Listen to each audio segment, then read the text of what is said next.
जय हिंद दोस्तों, मैं विकास भारद्वाज एक बार फिर आप सभी का मेरे इस वीडियो में स्वागत करता हूं।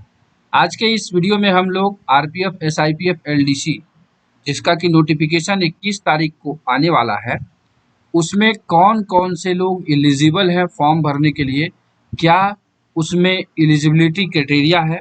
आज के इस वीडियो में हम उसी चीज़ को देखेंगे। साथ ही साथ ये नोडल जो डीपीसी है, नोडल पीसीएससी सिलेक्शन जो है, उनके द्वारा यह गाइडलाइन दिया गया है हर जोन को कि आप वो अपने यहाँ इस प्रकार की चीज़ों को करें। तो क्या है इसके बारे में देख लेते हैं इस वीडियो में। हेडिंग कहता है कि centralized selection for promotion to the post of sub inspector executive for all zonal railways RPF RPSF rule 72 of RPF rule 1987। आगे चीजें इसमें बताई गई हैं कि यहाँ पे रेफरेंस के 3 लेटर के बारे में जिक्र किया गया है और ये कहा गया है कि सबको एडवाइस किया गया है। All zonal railways have been advise to issue notification simultaneously on 21/8, मतलब 21/8 को जो है नोटिफिकेशन आ जाएगा for filling up the vacancies of SIPF of your zone under rule 72 of RPF rule 1987 in accordance with the establishment manual 2019।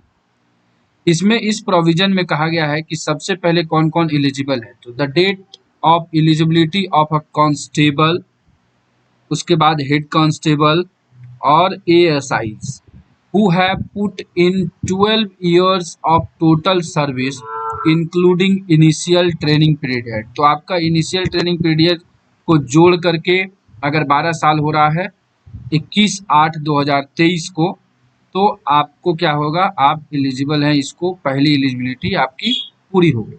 दूसरा, आपकी उम्र जो है 45 साल से ज़्यादा नहीं होनी चाहिए 21/8/2023 को।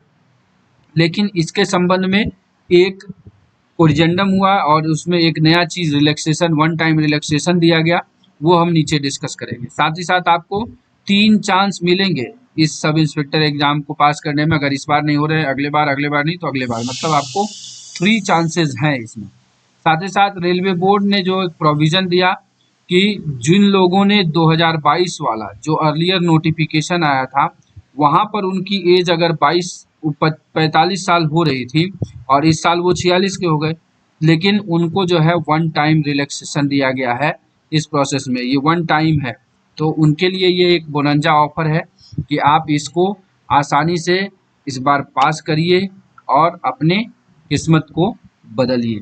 इसके बाद बाकी चीज़ें इसमें कुछ नहीं है कि नोटिफिकेशन इशू किया जाएगा और इसके लिए एक लीफ है नीचे, उस लीफ को हम डिस्कस कर लेंगे तो सीधा सीधा सारी चीज़ें समझ में आ जाएंगी। इसको पढ़ने की कोई आवश्यकता नहीं है।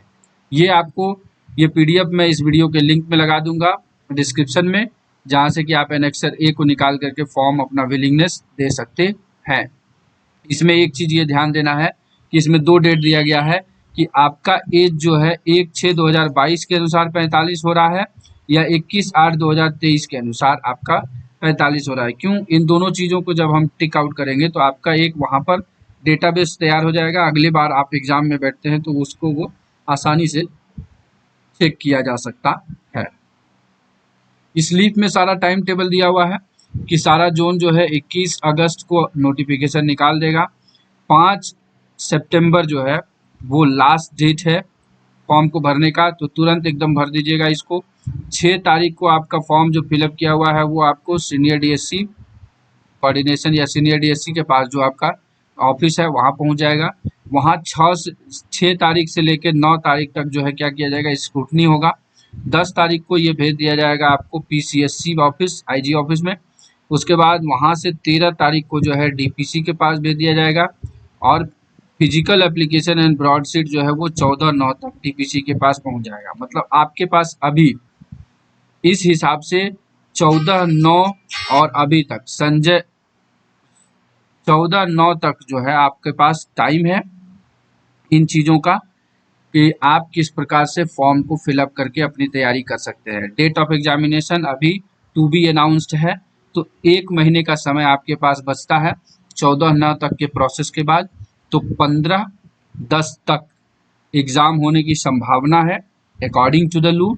उससे आगे भी हो सकता है एग्ज़ाम का, लेकिन एग्ज़ाम ज़रूर होगा।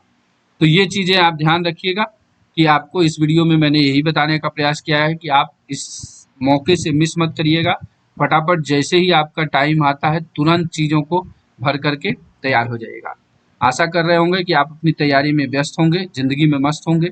अगर आपकी तैयारी पूरी अच्छी है तो बहुत अच्छी बात है। अगर आपकी तैयारी अच्छी नहीं लग रही है, थोड़ा बहुत डाउट है, तो आप आरपीएफ एलडीसी के द्वारा जो मेरे द्वारा बनाया गया कोर्स है, उस डिज़ाइन कोर्स को में आप इनरोल कर सकते हैं और अपनी तैयारी को एक कदम और आगे ले जा सकते हैं और सक्सेस के पास पहुंच सकते हैं। तो चलिए इसी संदेश के साथ कि आपको यह जो सूचना है पसंद आई होगी और आप इसे ज़्यादा से ज़्यादा शेयर कर दीजिए ताकि ज़्यादा से ज़्यादा लोग इससे लाभान्वित हो जाएं। कहा जाता है sharing is caring and caring gives you happiness. And at last, thanks for watching this video.